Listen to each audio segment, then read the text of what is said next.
director and conductor of your Dayton Philharmonic, interrupting my Bach playing there to greet you on this next July version of Piano Bench Chat. Nice to see you. It's summertime. The Dayton Philharmonic and all of the Dayton Performing Arts Alliance is on our summer hiatus during July and August. Our dancers are scattered to various places, the musicians of the orchestra. Some of them are subbing with other orchestras that are playing during the summer, like Cincinnati Symphony and the Columbus Symphony. And some of them are playing or teaching at summer festivals, and some of them are just taking some much needed rest during the summer. I hope your summer has been wonderful. Mine has been filled with a lot of music, which I'll tell you about, including that prelude by Johann Sebastian Bach. I'm still playing Bach as part of my regular routine and still working my way through the Well-Tempered Clavier. As a matter of fact, if I keep my current pace up of one prelude or fugue each week, I will finally get to the end of book 2 in about a month, and I guess I'll go back to book 1 and start all over again. That was a little bit of the prelude in A minor from book 2 of Bach's Well-Tempered Clavier. It's actually the one I was playing a couple of weeks ago, but I wanted to bring it back for this Piano Bench Chat because it's a favorite of mine. And it's a really amazing and very enigmatic piece. A look into the mind of Johann Sebastian Bach. It was also a big favorite of my great teacher, Neal Boulanger. She loved this prelude and loved to talk about it. And some of what I'm going to tell you is stuff that basically I'm just repeating that came out of her mouth. So it's built on this descending chromatic figure in the bass.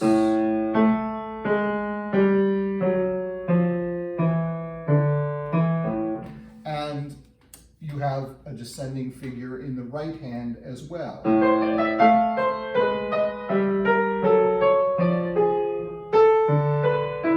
Kind of strange with these kind of chromatic twists and turns, but it's actually a very traditional musical trope of this descending line.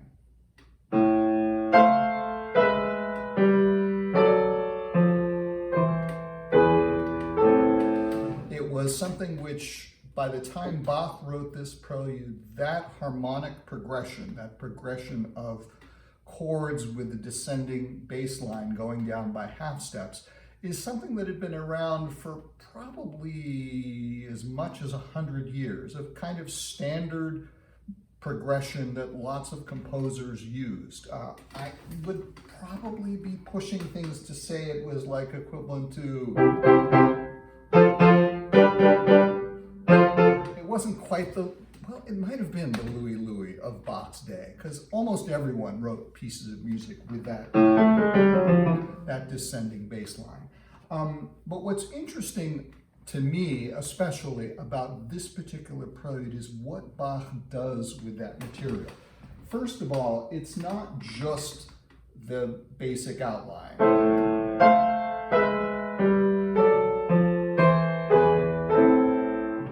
Has this chromatic stuff happening in the right hand as well. Kind of sliding around.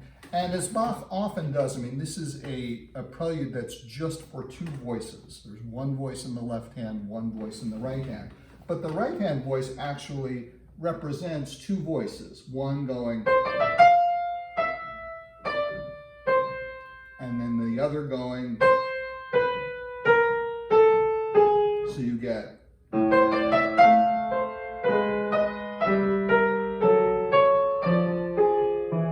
so 2 voices, but it's one melody which is sort of covering the concept of 2 different melodic lines moving together. So that's one interesting thing. The other interesting thing is what happens, that's the first bar of the piece that I just played. What happens in the second bar of the piece is that Bach flips everything, and the chromatic line, which was in the left hand, goes into the right hand, and what was in the right hand goes into the left hand.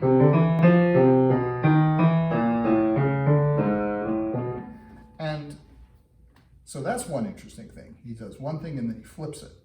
Now, there's a problem that Bach has created for himself in this piece, and I will demonstrate it for you as best I can.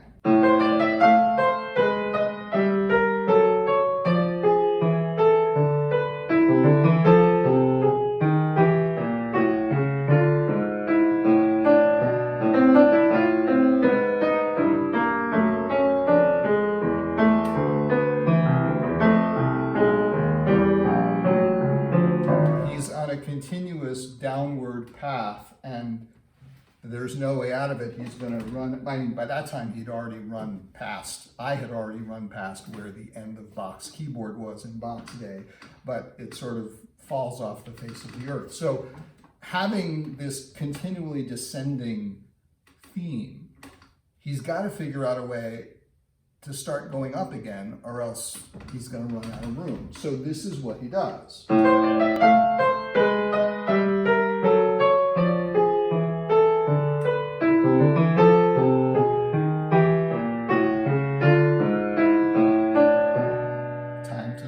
Working our way back in an upwards direction. And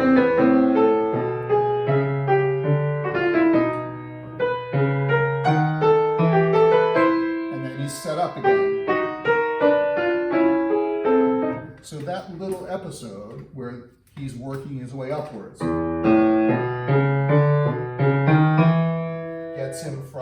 gets him a little bit of the way back to restart. And so throughout the piece, he's doing this. He's sliding down and then, whoops, better find our way to get up again, and then slides down and works his way up. It's masterful the way he does it. But then, because this prelude is in two parts, and when you get to the end of the first part, everything has been interesting, but as Neal Boulanger used to say, it was all within the normal world that Bach worked in. And then you get to the second half of the prelude, and Mademoiselle Boulanger would say, and now we enter into the great mystery. Because having spent the whole first half of the prelude with this downward progression, and then working his way back up so he could go down again, he turns that around and he starts going up. So here's what happens in the second half.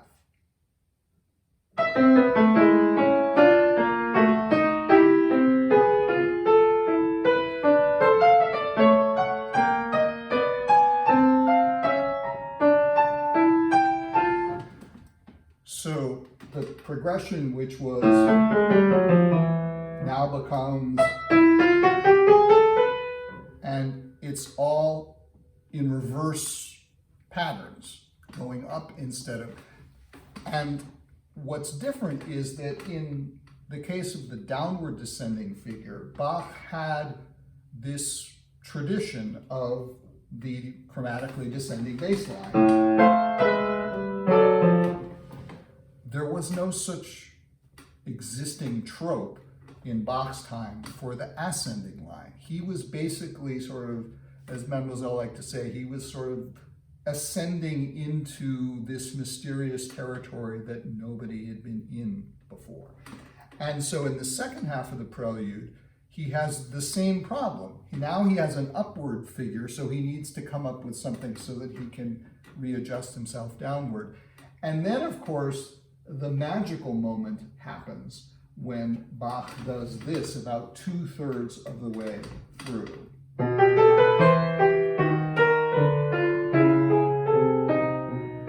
That's the downward stuff we had from before. And then check this out.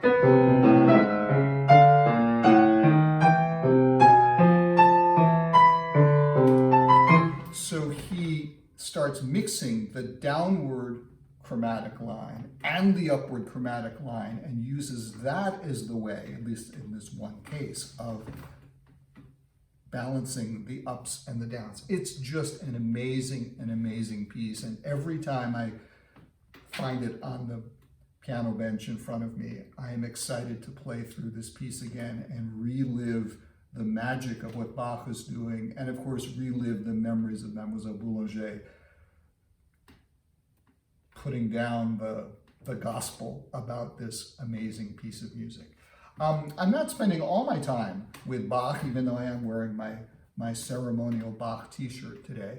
Summertime is a big time for my summer prep, my study prep for next season. I've spent most of the last couple of weeks focusing on a very deep dive into the Star Wars A New Hope film, which I'll be conducting with the orchestra in October. The first rehearsal is just about 100 days away. And yes, I'm already busy working on it with the practice materials for the movie, where I see what I will see on my screen, which is showing the movie, but also showing these blips of light, which are called punches, which show me when particular moments are happening on the screen and with the music, and these vertical bars of light crossing the screen called streamers, which help you know when the next punch is going to come. It's all about staying synced with the music. And of course, the biggest thing that syncs you with the music is you have in your ears a click track of the tempo. It's not quite a mechanical process, but you do feel like you're sort of part of this robotic machine. Here's a little bit of what that looks like when I'm studying the music.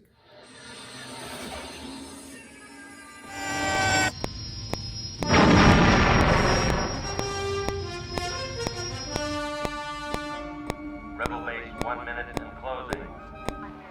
Hey, Dwight, let's close it up. We're going in full throttle. That'll keep those fighters off our back. Right with you, boss. Luke, at that speed, will you be able to pull out in time? Be just like Beggar's Canyon back home.